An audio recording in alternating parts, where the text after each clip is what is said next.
विश्वास कर लो, 15 मिनट का भजन 24 घंटे के भजन से बढ़कर हो जाएगा।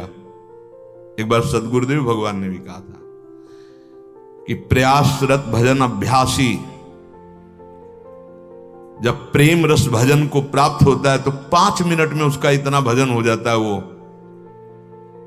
रोम रोम पुलकित, सामने युगल सरकार और निज मंत्र चल रहा। 5 मिनट ऐसी स्थिति की 24 घंटे का भजन।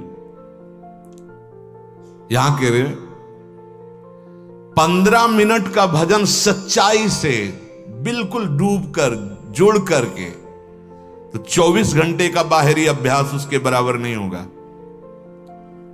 भजन की सच्चाई हो रही है तो इसकी पहचान है भजन करने वाले की उन्नति। जैसे भूखे मनुष्य को भोजन करने से क्षुधा निवृत्ति होती है, तुष्टि होती है, पुष्टि होती है, ऐसे सच्चाई से भजन करने वाले को स्वाभाविक संसार से वैराग्य और स्वरूप का ज्ञान अपने आप स्फुरित होने लगता है। नहीं, मैं शरीर नहीं हूं, ये सब मांगे मन इंद्रिय प्राणों की, शरीर की नहीं, वो अपने आप स्फुरित होने लगता है और प्रियालाल के चरणों में प्रेम अपने आप होने लगता है।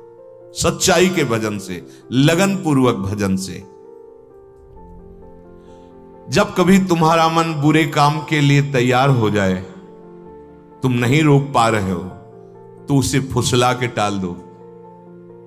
1 घंटा, बस 1 घंटा का समय दो हमें। 1 घंटे के बाद हम आपका कहा मान लेंगे, और उस 1 घंटे में नाम कीर्तन शुरू कर दो।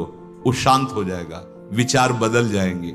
बुरे काम का संकल्प करने वाले मन का तत्काल साथ मत दीजिए। उस समय उसको फुसलाइए, उस समय उसको अगर डांट के रुकता है तो डांट के, नहीं फुसला के। कल ऐसा 1 घंटे बाद, और उस समय तुरंत प्रबल साधन में लग जाइए। उस समय प्रबल साधन है, आंख मूंदो, प्रभु के सामने बैठ जाओ भावना करके और नाम कीर्तन शुरू कर दो। वो समय टल गया, वो शांत हो जाएगा, वो शांत हो जाए। हम लोग असावधान हो जाते हैं, जहां वो अपने स्वरूप में अर्थात काम क्रोध आदि के वेग में आया मन, तो हम तुरंत उसका साथ दे देते। नहीं, उससे समय मांगिए, उसको समय में फंसाइए, अंतराय दीजिए। लेकिन यदि भजन में डूब रहा हो तो सब छोड़ दीजिए, उसी समय डूब जाइए। जैसे कोई पद पढ़ रहे हो आप, आपका मन लड़खड़ा करके उस रूप शोभा में जा रहा है, अब आगे बढ़ने की जरूरत नहीं, डूबने दो, डूबने दो। मंत्र में लग रहा है, डूबने दो उसको, रोक करके। कोई जैसे कि अब तो ये समय हमारा इसका है, इसका है, इन सब साधनों का फल है डूबना। अगर हमारा मन डूब रहा है मंत्राकार, तो हम समाज में बैठे हैं मंत्राकार। हमारा मन किसी पद की पंक्ति में फंस गया, अब फंसे रहने दो, सब चल रहा है, हम अंदर से उसी में। ये किसी को दिखाने की, बताने की बातें नहीं। लेकिन यदि बुरी भावना में फंस गया तो अंतराय दीजिए, तत्काल उसका साथ मत दीजिए मन का, उसको अंतराय में रखिए। जहां उपासक इस तरह से अभ्यास करके प्रभु में अभिन्न भाव प्राप्त कर लेता है, किशोरी तो किशोरी मात मानम, तस्मिन तज्जने भेदा भावात। प्रभु और प्रभु के जन में इतना भी भेद नहीं रह जाता, वो भगवान का स्वरूप हो जाता है। भगवत स्वरूप होकर ही भगवान का साक्षात्कार होता है। जब समस्त विकार पाप वासनाएं क्षीण हो गई, निरंतर अभ्यास प्रभु के भजन का, तो प्रभु के साथ अभिन्न भाव आ जाता है। मतलब वो कृष्णाकार हो जाता है। मन कृष्णमय, बुद्धि कृष्णमय, चित्त कृष्णमय, अहम कृष्णमय। अब वो प्रभु के द्वारा ऐसे ग्रसित हो जाता है कि केवल कृष्ण, केवल कृष्ण। उठते बैठते चलते फिरते हर समय अपने इष्ट देव के साथ। ये स्थिति जैसे भगवान शंकर ने इशारा किया, एक, जब तक अनेकता में वृत्ति है तब तक मेरा साक्षात्कार नहीं। एक तब, क्योंकि एक ही बहुश्यामा में गया, बहुश्यामा से लौटाल कर एक में आना ही साधना है। श्री देवर्षि नारद जी कह रहे अमृत स्वरूपात। इस जब भक्ति का अंदर प्रादुर्भाव होता है तो प्रेमास्पद प्रभु के द्वारा दिए हुए अमृत पद में स्थित रहता है। न मृत्यु का भय, न काल का भय, न कोई चिंता, न कोई शोक। कितना परमानंद। दुख मिटाने के लिए भागते घूम रहे हो, तुम्हारे अंदर स्थिति ऐसे सुख की है, बाहर खोज से नहीं मिटेगी। अंदर आओ, अंतर्मुखता में लौटो, भगवान की शरण होकर अनन्य रूप से भजन करो। तभी हम कहते हैं कि बस सब औषधियों की परम औषधि राधा राधा राधा, तुम्हारे जन्म जन्म के दुख मिट जाएंगे। उनको समझ में नहीं आता, उनको जंतुर पे विश्वास है, लौकिक वचनों पे विश्वास है, लौकिक वस्तुओं पे विश्वास है, सच्चिदानंद प्रभु के नाम पर विश्वास नहीं, जो समस्त पापों का नाश करके प्रेम प्रकाशित करता है। जो विचारवान लोग हैं, इस अमृत पद की महिमा को जानते हैं, जो प्रेम लक्षणा भक्ति से मिलती, तो कह रहे हैं अस विचारी हरि भगत सयाने, मुक्ति निरादर भगति लुभाने। जब इस विचार का अवसर मिलता है, महामहिम प्रेम लक्षणा भक्ति के विषय का अनुभव, तब वो मोक्ष का निरादर कर देते, मोक्ष का त्याग करते हुए इस प्रेम लक्षणा भक्ति को स्वीकार करते हैं। यल लब्ध्वा पुमान सिद्धो भवति, अमृतो भवति, तृप्तो भवति।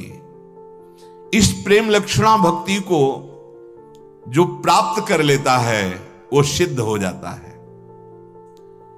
सिद्ध शब्द से दूर की बात सुन लेना, मन की बात जान लेना, कई रूपों में प्रकाशित हो जाना, पर्वत आदि में प्रवेश कर जाना, आकाश में विचरण करना, ये सब सिद्धियों की यहां बात नहीं कह रही जा रही। यहां जो सिद्धावस्था, इन सिद्धियों का तो प्रवेश ही नहीं है। इन सिद्धियों की बात क्या, वो मोक्ष रूपी सिद्धि भी नहीं स्वीकार करता। यद्यपि योग्यता ऐसी होती है कि ये सब सिद्धियां हाथ जोड़े आज्ञा के लिए खड़ी रहती हैं, अवसर ढूंढा करते कि कभी मेरे ऊपर एक कृपा कटाक्ष करके महान प्रेमी आदेश कर दे। वो इन सिद्धियों को प्रेम के आगे तिनके के समान तुच्छ समझकर त्याग देते हैं और इनको स्वीकार नहीं करते।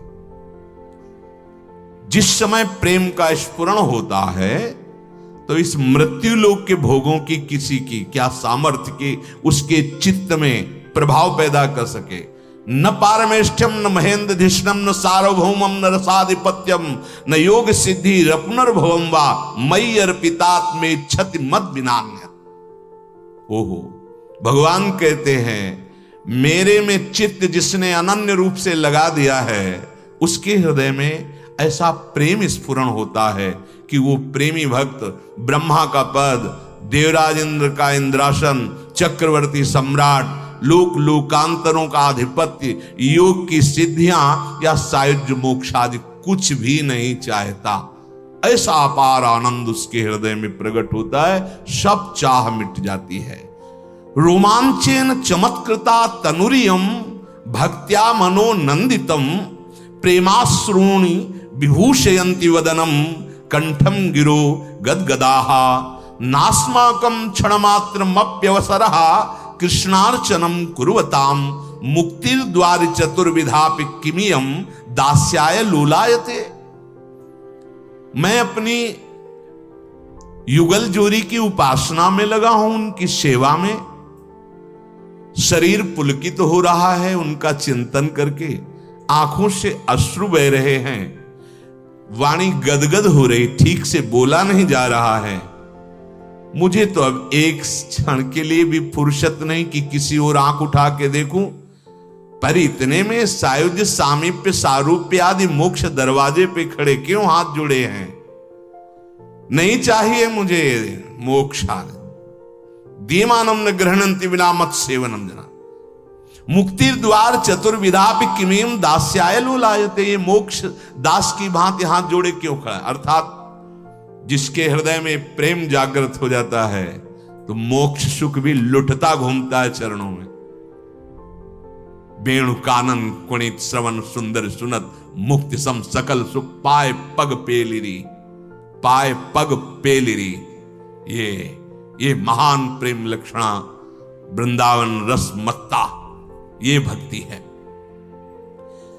हरि भक्ति महादेव्या सर्वा मुक्त्यादि सिद्धयः भुक्तयश्चाद्भुतास् तस्यास् चेटिका वदनुव्रताः।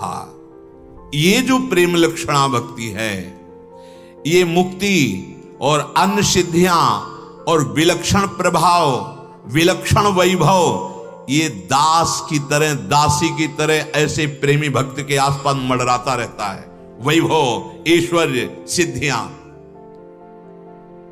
वो हृदय से स्वीकार नहीं करता। उसका हृदय प्रिया प्रीतम के चरणारविंद के सुख में निमग्न रहता है। इसलिए यहां सिद्धि का अर्थ किसी चमत्कार का नहीं है, कृतकृत्यता का है, जीवन मुक्तता का है, पूर्णता का है। ये सकल वासनाहीन जे राम भगति रसलीन, कोई वासना नहीं, केवल प्रभु की प्रेम लक्षणा भक्ति में लीन, ये है ईश्वर लीन अवस्था, जीवन मुक्त अवस्था। प्रियतम युगल से इतना प्यार, इतनी प्रियता कि वो पूर्ण काम हो गया। ये पूर्ण कामता सबसे श्रेष्ठ पद है। कहां अभाव में भटक रहा था, कहां ऐसा भाव कि पूर्ण काम हो गया, कृतकृत्य हो जाना, पूर्ण काम हो जाना, यही भक्ति का अद्भुत चमत्कार है। क्योंकि उसके सामने लीला बिहारी प्रतिपल लीला करते रहते हैं। उस लीला के सिवा और उसके हृदय में कोई चाह नहीं रह जाती। मृत्यु की भी मृत्यु हो जाती है उस भक्त के जीवन में। अब मृत्यु नाम का कोई भय नहीं। शरीर ऐसे छूटता है जैसे सांप की केचुल छूट गई, जैसे हाथी के गले से मल्ली की माला टूट गई, उसको पता भी नहीं चला। ऐसे प्रेमी जनों का शरीर छूटता है जो जन्मत मरत दुषा दुख हुई। कोई भी भयावनी अब वृत्ति ही नहीं रह गई है। इसलिए वो तृप्तो भवति, वो परम तृप्त हो जाता है। लोक लोकांतर की कोई चाह नहीं रहती। जब तक प्रभु का साक्षात्कार नहीं होता तब तक ये स्थिति नहीं आती। यल्लब्ध्वा पुमान सिद्धो भवति अमृतो भवति तृप्तो भवति, वो तृप्त हो जाता है। यत् प्राप्य न किंचिद वांछति ना सोचति ना द्वेष्टि ना रमते नोत्साही भवति।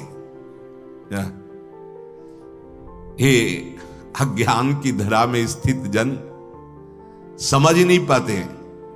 हाँ, कैसे समझेंगे? कक्षा 2 का विद्यार्थी पीएचडी में क्या है, डिग्री में क्या है, वो क्या जाने? वो बोलेगा कि सब पता नहीं क्या बोलते रहते हैं। इनको तो चाहिए कि 2 दूनी 4, 2 3 या 6, 2 चौको 8 बोले, क्योंकि 2 का है ना।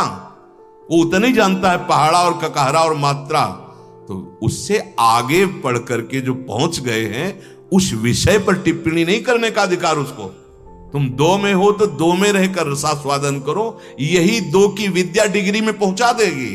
पर डिग्री को आप नकार दो, आप डिग्री की निंदा करने लगो, ऐसा नहीं। ये वृंदावन प्रेम खेत है, प्रेमियों का रसगढ़ है। यहां एक से एक महान गुप्त प्रेमी विराजमान है। दृष्टि नहीं है तो पार्थिव दृष्टि से तुम क्या देख पाओगे?